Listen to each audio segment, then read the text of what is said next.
Bakou, nous sommes en Azerbaïdjan pour la première édition de la conférence internationale sur l'occupation illégale de l'île comorienne de Mayotte, une question devenue cruciale au cœur d'énormes enjeux géopolitiques ou encore géostratégiques, comme le pensent d'ailleurs certains observateurs pour qui il n'y a que la France pour se sentir chez elle dans une portion d'un territoire souverain appartenant entièrement à la République des Comores. La conférence en elle-même, on le rappelle, est organisée par le groupe d'initiative de Bakou et elle voit la participation de bon nombre de personnalités venues à travers le monde entier. On parle bien sûr des personnalités publiques et politiques. La société civile comorienne y est également représentée, tout comme le collectif Cdiscom pour la diaspora qui a également fait le déplacement pour Bakou, ici même en Azerbaïdjan.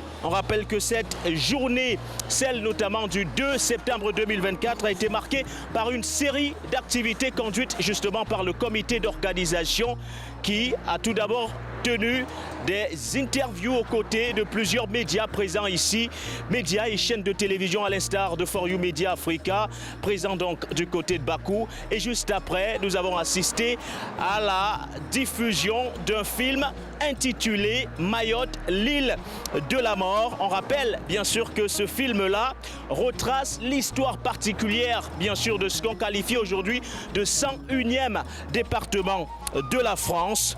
Le film en question, c'est un court-métrage. Il met donc clairement en relief les disparités auxquelles font face aujourd'hui les populations locales qui vivent dans une extrême pauvreté alors que les colons français, eux, continuent bien sûr de vivre dans une richesse indescriptible. Au menu pour le deuxième jour, parlant bien sûr de la journée de 3 septembre qui s'annonce ici à Bakou, la grande conférence autour du thème « Question de l'île comorienne de Mayotte et le droit international, la position des organisations internationales ». L'objectif recherché, visé étant bien sûr d'attirer au mieux l'attention sur cette occupation de la France qui reste jusqu'ici une occupation illégale.